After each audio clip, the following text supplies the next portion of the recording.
Ladies and gentlemen, in this Red Gaming Tech.com video we have news concerning the Xbox One's department and the fact that Julie Lawson-Green is indeed the new boss of it. It is a significant reshuffle at Microsoft. Lawson-Green has been working at Microsoft for 20 years, so to say the least she is a veteran, and more to the point she has worked on such applications and operating systems as, say, Windows 8, as well as Microsoft Office, as well as various other bits and pieces as well. So she is quite seasoned. Now, of course, rumours of her promotion have been swirling for quite a while now, and indeed I reported on it just about a week or so ago. So she is now going to be responsible for Microsoft Studios, so that's going to include the games, which of course the Xbox One falls under, music, video, as well as other entertainment. So to go along with this, of course, we know that Mattrick, who is of course the former head of such titles, is now the CEO of Zynga. So recently, or should I say just today, Microsoft's boss, Steve Ballmer, has actually issued an email to his staff, and he's basically said that Microsoft are going to be changing a little bit, and their direction is going to become more of a device and service-based company, which is pretty much what rumors have said before. To read out the email, together we have created great products and great success, but we all want more. That means a strategy to deliver a family of devices and services that best enable people for the activities value most and the enterprise extensions and services that are most valuable to business.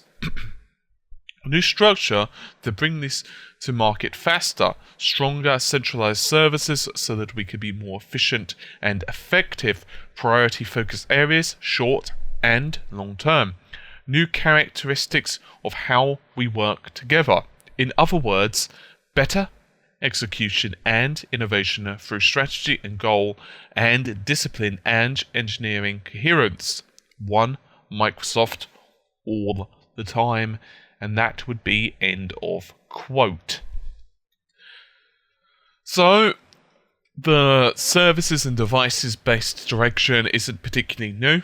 And we know that Microsoft have been somewhat concerned about losing market share in the operating system world. And we know that, of course, they are starting to go more service-based. This was the whole real reason for the whole DRM thing. They wanted to start selling the whole thing as a service. And, of course, they didn't end up getting away with it or doing it or whatever terms you want to use, depending on how against the whole DRM thing, always online requirements you actually were at the time. Needless to say, Green being promoted is an interesting choice, and some people are somewhat concerned about this already.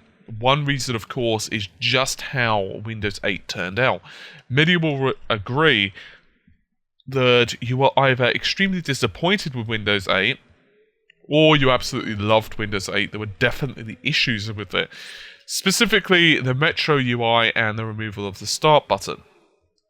And many people will agree that the ribbon, for example, in Office, which of course she did work on, was also something you either love or hate. I actually know people who have actually stuck with early versions of Word as long as they possibly could because they really just didn't like the changes.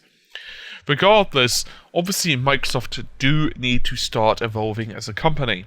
It's not very difficult to see that the market and the landscape is changing. Like it or not, cloud-based services are now becoming more part and parcel of how not only we do business, but how we game as well. Personally, I think unless latency is completely and utterly obliterated, which isn't really feasible, we're still going to be having computational power in our own home. However, it's certainly true that we are going to be seeing a more cloud-based distribution, and a distribution network and so on is definitely going to be very important.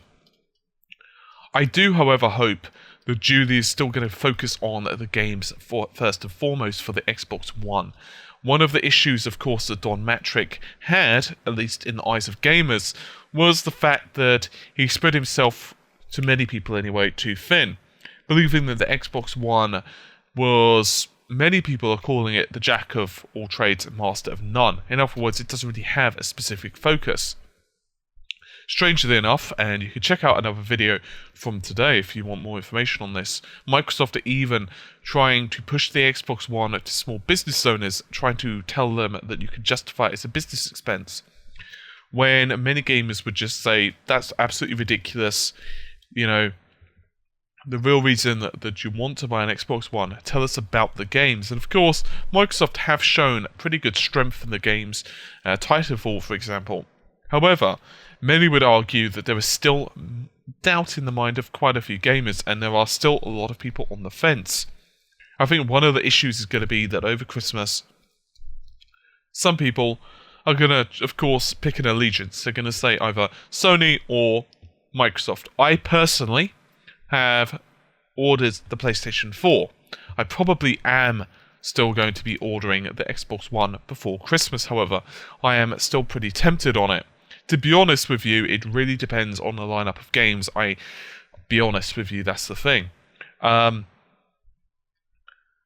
Regardless, at some point in the not too distant future, I will be buying an Xbox One because I like to own both consoles. I think it gives you a much better selection of games, and I just prefer the whole thing. I've never liked to own just one console. I just don't think it's a good way to game. So if possible, it's always better to buy both. In fact, as you who are regular viewers will know, I'm actually primarily now a PC gamer anyway. However, still, I maintain it's a good idea to own consoles, simply because there are some exclusive, of course, on H format. I, however, won't be surprised if people are going to be giving the November time, of course, when both systems are going to be rumoured to be released, a miss, and they're going to say, you know what, I'm going to see what happens in March, April, May. I'm just going to see what happens, because the fact of the matter is, £400 or $429 if you want me to be precise, or $500, is a hell of a lot of moolah to pay over if you're not really sure which console you're going to buy yet. And so, we'll have to see. Personally speaking, I'm hoping that Geely goes in the direction of really pushing the Xbox One in the direction that many gamers want. In other words, first and foremost, games.